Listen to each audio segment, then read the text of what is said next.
Hey everybody. Hope you are all doing well. We are sitting here in my little makeshift studio. This is my first online lesson, so hope it goes well and hope you guys enjoy. Okay, so here we go. Subject of today is 16th note timing grids. Now, uh, this applies to everyone, whether you are a percussionist, a wind player, a string player, or excuse me, or a vocalist. Um, why? Well, because timing's important for everyone, and everybody should practice that. So, below in the description box, I have included the exercises as well as an instruction sheet. Okay. If you could, please take a look at that instruction sheet first, and go ahead and pull it up now if you can. And we're just going to kind of go through what a grid is and what the evil machination that is the super grid that I came up with really means, and the whole point behind what we're doing. So, the point of this exercise is to practice every single combination of 16th notes that you can place inside one beat, right? So you can have 3-note groupings, you can have 2-note groupings inside the beat, and you can have, of course, just single hit groupings that start on different parts of the beat. So real quick, just some vocab here, which you can find again at the bottom of our little sheet. Okay, we call each specific part of the beat a partial, right? And so 16th notes divide the beat into 4 partials. And what we're going to be doing with these gridding exercises is moving around what partials we play on. So that way we get used to and accustomed to playing different partials, and thus different rhythms. Okay, it's pretty cool. So, what is a grid? If you are a percussionist, you've probably heard this term before. If you are not a percussionist, you might not have heard this term before. However, it is super important no matter what kind of music that you do and you study. So a grid is a vehicle. A grid is a vehicle that we use, sort of a template, really. It's a template that we use to practice on very, very specific things. Okay, so most grids are set up in a 4-2-1 template. And what does that mean? It means that we're going to take a single idea and we're going to repeat it 4 times. Okay. Then after we get done cycling through that idea that we've repeated 4 times, we chop it in half, repeat it twice, so things are happening twice as fast. And then after we get through that, we chop it in half again, so that we're going through these ideas once. Okay. I know it sounds a little confusing right now. If you look at the exercise, it'll make sense, I promise. Okay. So what does this 16th note grid, timing grid, look like? Okay, so go ahead and pull up the PDF with the exercises if you have it now, and let's start breaking this down one by one. Okay, notice, first thing I want you to notice, okay, is that there are these bars, and hopefully you can see this. There are these bars of just straight 16th notes that are happening. Those we will always refer to as a check pattern, meaning that it's put within the exercise just to sort of give us a break, both mentally and physically, to reset and reestablish perfect timing before we go into the next set of variations on the exercise that we're working on. So if you go ahead and look, we have a bar of check pattern.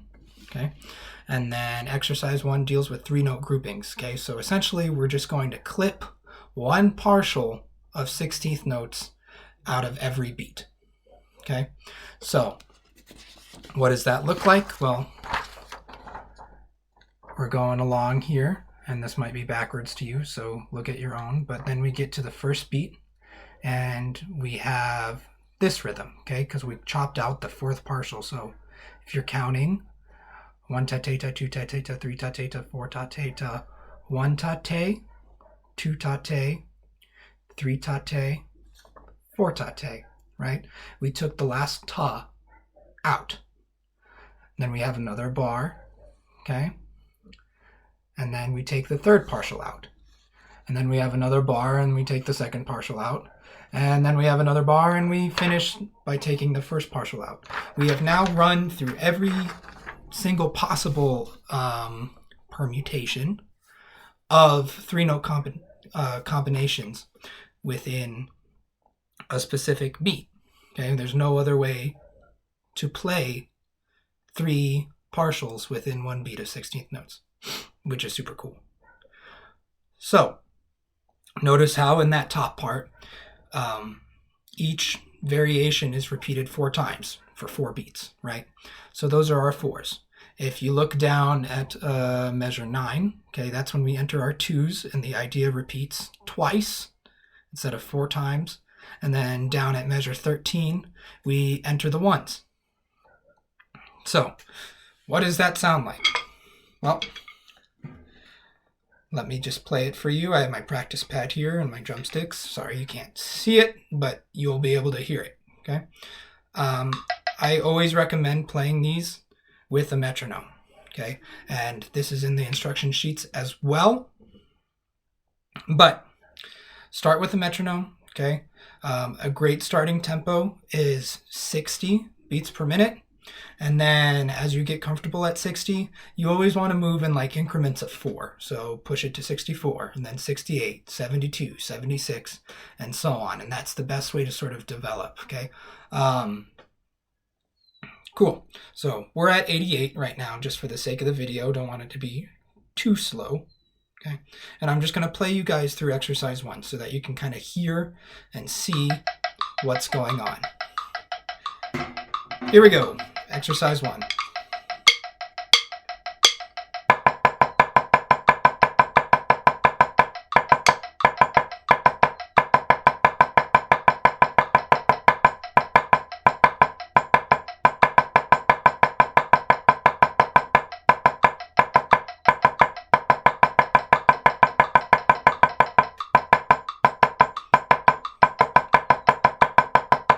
At the 2s now.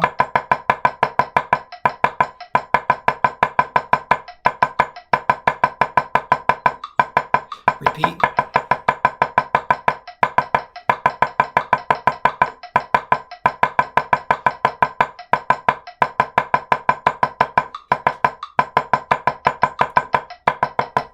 We're in the 1s.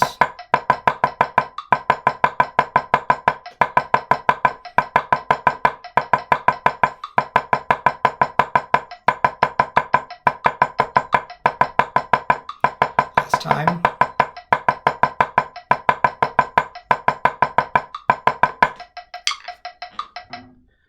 Boom.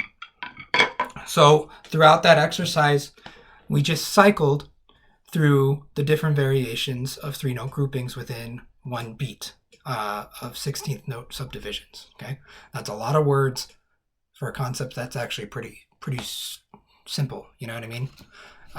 Cool. So exercise 2 then goes on to 2-note combinations that are within the beat. Okay, so if you look, we start with 2 notes right at the front of each beat, and then we move it over by a 16th note, and then we move it over by another 16th note, then we move it over by another 16th note and another 16th note, and so on. But then, and this is super important not to forget about, okay, there's actually 2 more permutations within the beat. You can have 16th note rest, followed by another 16th note. It sounds like 8th notes, right? So let me just play you those 2 special ones, right? So you can have this, and then you can have this, right? Where it's just the opposite, where you have rest, excuse me, rest, followed by a 16th note, followed by a rest, and so on. You're just playing every syncopated 16th note. Cool. So let's just look at these 2-note permutations. I'll just play it down for you really fast. And then the 1-note permutations are, pretty straightforward. You're just taking 1/16th note and playing it, cycling it through every different partial, right? So let's see. Here are the 2s. If I can find where it starts. All right, great. Here we go. Exercise 2. 2, ready, and.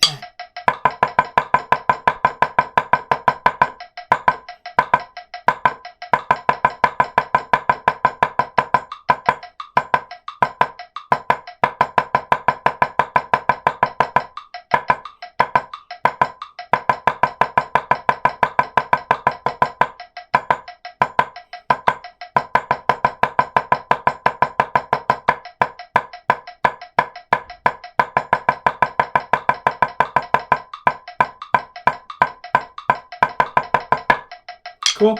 And once again, just for the sake of time, I won't go through the 2s and the 4s cycle. I'm sorry, the 2s and the 1s for exercise 2.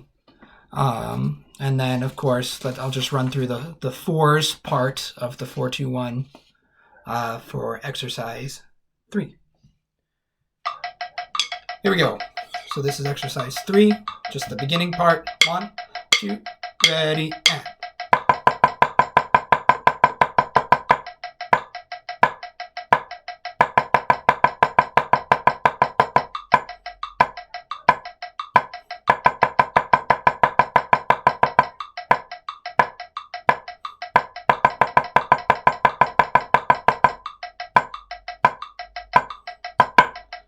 Boom. Okay, so these 3 exercises, right, allow you to go through every single variation that you will come across of 16th notes.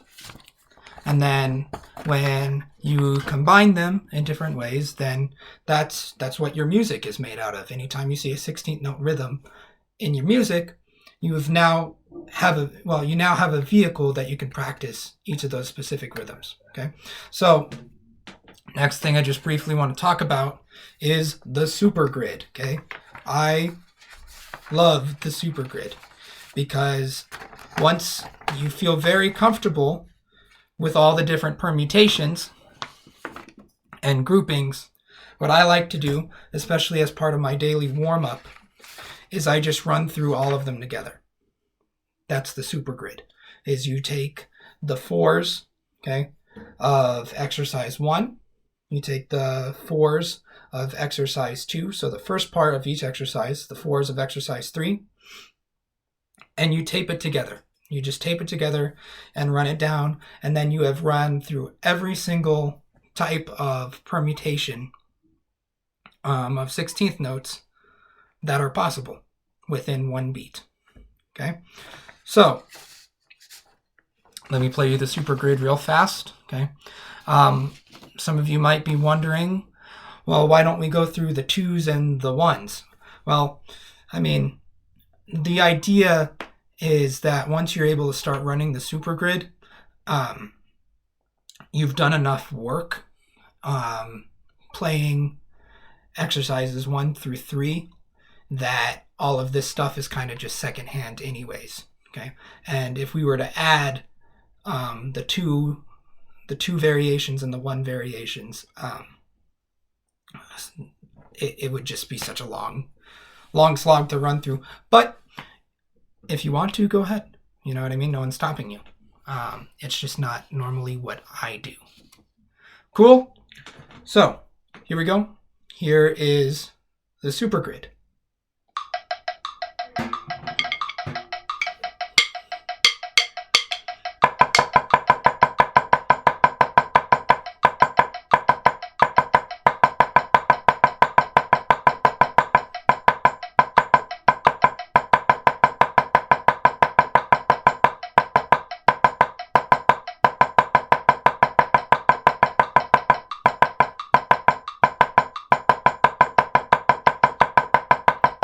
3-note combinations.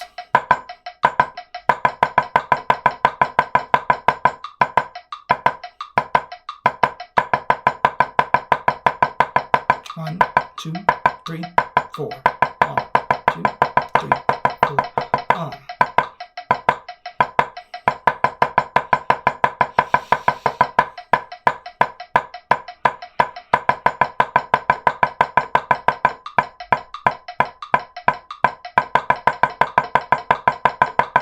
Single note combinations.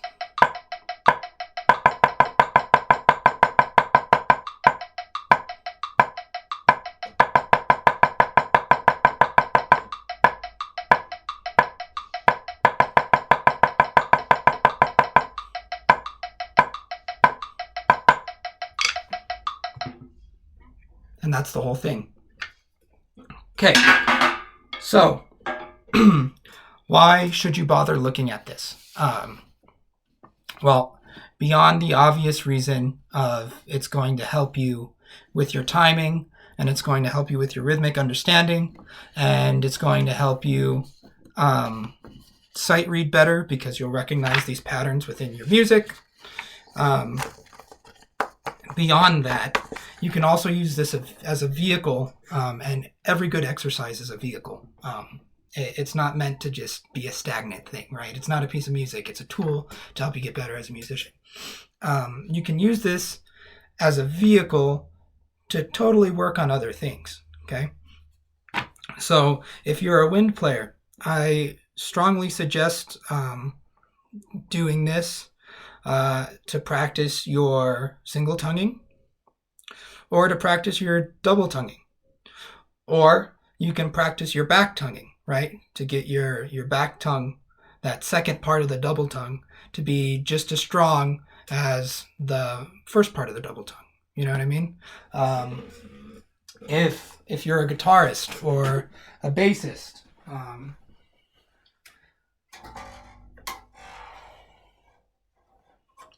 you know, you can use this to practice your picking, okay? Your alternate picking. Oh, you can't really see.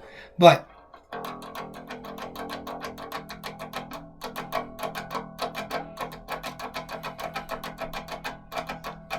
you know, any permutation that you want, you can practice this.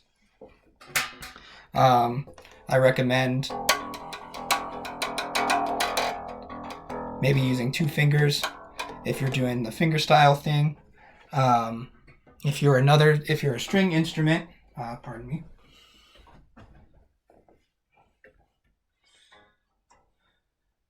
Okay, if you're a string instrument, I recommend, running through this and being very mindful of your bowing. You know what I mean? Making sure at a slow tempo, you can probably practice bowing all one direction or the other direction. Practice all your up bows. Okay, but I definitely recommend when you first start playing this, if you're a string player or a guitarist, somebody that uses a plectrum or a pick, to just work on doing purely alternating things. For all my percussionist buddies out there, this is super cool because once you get comfortable doing just purely natural sticking, and again, all of this is in the instructions, but right, left, right, left, right, left, right, left, anything that's on an 8th note, so a 1 and a te, or a first and the second partial, is a better way to, first and third partial, pardon me, is going to be a right stick. Anything that's on the second or fourth partial is going to be your left stick. Once you get comfortable with that, reverse it. Start with your left hand, right? And you can play this entire thing left-handed. 1, 2, 3, 4, 1 ta ta 3 ta ta 4 ta ta 1 ta 2 ta 2 ta ta blah blah blah blah blah blah blah blah blah, whatever. Okay. Or and once you get comfortable with that, then you can practice any 4-note combination of sticking that you want. Okay, you can practice doubles all the way down, play the doubles in the check, and then 1 ta ta 2 ta ta 3 ta ta 4 ta ta 1 2 3 4 ba ba ba ba ba ba ba ba ba ba ba 1 2 3 4 ba ba ba ba ba ba. You know what I mean? And run that through the grid too. So my point here is that everybody needs to work on their timing. Everybody can also use this exercise to isolate a specific technique. And so you're killing two birds with one stone, essentially, which is, again, super cool because we're all about being efficient, right? Work smarter, not harder. And again, all you vocalists out there too, you can, I'm not going to sing for you. My voice is a little bad. But you can pick a vowel shape, O, E, A, U. Pick one of them, find a note that's right in your range, and sing this. Sing this exercise on that vowel syllable, and just focus on nailing the timing. Okay, you're not excused from having good rhythmic accuracy just because you use your voice instead of some other part of your body. So I'm going to stop rambling. I hope this helps. I hope everybody is doing great where they're at, and I hope everybody is healthy. If you have any questions at all, feel free to contact me, to put a comment down in the video, or to ask your teachers, or whatever, okay? But keep exploring, keep learning, and I hope you all are doing well, okay? I miss every one of you, and we'll see you next time. Thank you.